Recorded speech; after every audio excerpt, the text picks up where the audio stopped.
Assalamualaikum warahmatullahi wabarakatuh. Salam dan bahagia.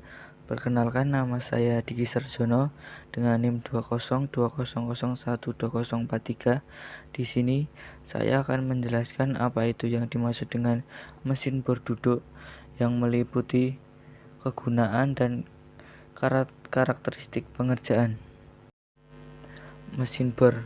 Mesin bor adalah alat yang dimanfaatkan guna membuat lubang, alur, perluasan, dan penghalusan dengan presisi dan akurat. Cara kerja mesin bor yakini dengan memutar alat pemotong yang arah pemakanan mata bor hanya terhadap sumbu mesin tersebut. Fasilitas ini amat memudahkan tugas manusia dalam kehidupan sehari-hari ataupun dalam industri. Sedangkan mesin bor duduk atau mesin bor tegak pada dasarnya merupakan mesin bor yang digunakan untuk membuat lubang presisi. Mesin ini dipakai guna membuat lubang benda kerja dengan diameter kecil. Drill press ini menggunakan proses utama yang digerakkan naik turun dan umumnya penggunaannya disesuaikan dengan kebutuhan. Prinsip kerja mesin bor duduk adalah putaran motor listrik yang diteruskan ke poros mesin hingga poros dapat berputar. Mesin ini menggunakan daya motor listrik dan kemudian ditransmisikan dengan memakai hubungan puli dan sabuk. Kemudian daya akan diteruskan ke dalam mata mesin bor duduk ini. Kemudian poros berputar yang sekaligus juga sebagai pemegang mata bor duduk ini mampu digerakkan naik turun bersama bantuan roda gigi lurus dan gigi rak yang akan mengatur tekanan ketika pengoperan. Mesin bor duduk ini mengikis memutar untuk menghasilkan lubang pada benda kerja. Untuk melubangi objek kerja pada mesin bor duduk adalah dengan menggerakkan objek pada mata bor yang berputar pada posisinya yang diam sehingga pada bor duduk resiko seperti kecacatan pada objek lebih kecil dibandingkan menggunakan bor portable. Mesin bor duduk merupakan salah satu perkakas yang penting dalam perbengkelan dan berfungsi untuk membuat sebuah lubang. Adapun peran utamanya dari mesin bor ini adalah mesin bor duduk ini menggenggam mata bor, mengikis, memutar untuk menghasilkan lubang pada benda kerja.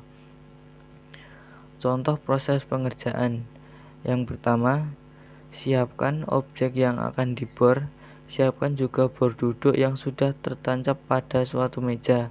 Pastikan meja yang dipakai sebagai alas bor duduk memiliki ketahanan yang kuat untuk meredam getaran yang dihasilkan bor duduk.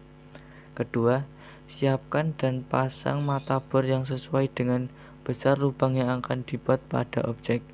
Yang ketiga, atur ketinggian alas pada dudukan objek dengan memutar pengaturan yang terletak pada belakang bor duduk. Yang keempat, jika semua mata bor dan ketinggian sudah diset dengan benar dan sudah di-lock, hubungkan kabel pada arus listrik, tekan tombol on pada alat dan biarkan mata bor berputar stabil. Kelima, beri tanda pada objek letak posisi bagian yang akan dilubangi dan menggunakan spidol atau pensil. Letakkan objek pada dudukan alas bor duduk.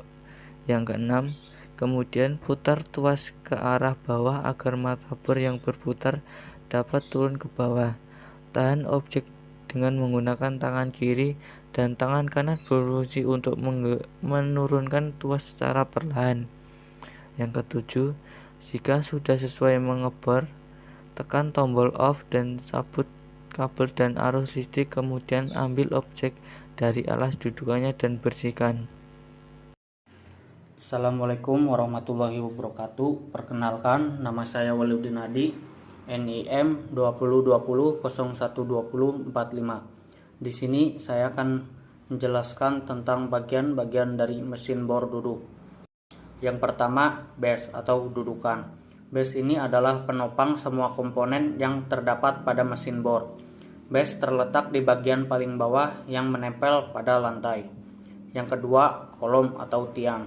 Kolum adalah bagian dari mesin bor yang berfungsi sebagai penyangga bagian-bagian lain yang digunakan untuk melakukan proses pengeboran. Yang ketiga, meja kerja. Meja kerja adalah bagian yang berfungsi untuk meletakkan objek benda kerja yang akan dibor. Meja kerja ini dapat diatur menyesuaikan ketinggian yang diinginkan. Yang keempat, drill atau mata bor. Mata bor adalah suatu alat pembuat lubang atau alur yang efisien. Mata bor yang paling sering digunakan dalam mesin bor adalah bor berbentuk spiral. Yang kelima, spindle. Spindle adalah bagian mesin bor duduk yang menggerakkan cuk atau pencekam. Spindle ini memiliki fungsi untuk memegang atau mencengkam mata bor. Yang keenam, spindle head. Spindle head adalah rumah dari konstruksi spindle yang digerakkan oleh motor dengan sambungan berupa belt dan diatur oleh drill feed handle untuk proses pemakanannya. Yang ketujuh, spindle feed handle. Spindle feed handle adalah handle yang berfungsi untuk menurunkan atau menekan spindle dan mata bor ke benda kerja sehingga tidak ada pergerakan objek bor selama proses pengeboran. Yang kedelapan adalah motor listrik. Motor listrik adalah penggerak utama dari mesin bor. Secara lengkap, motor listrik ini dilengkapi dengan kabel power dan kabel penghubung, fuse atau spring, lampu indikator, saklar on off, dan saklar pengatur kecepatan.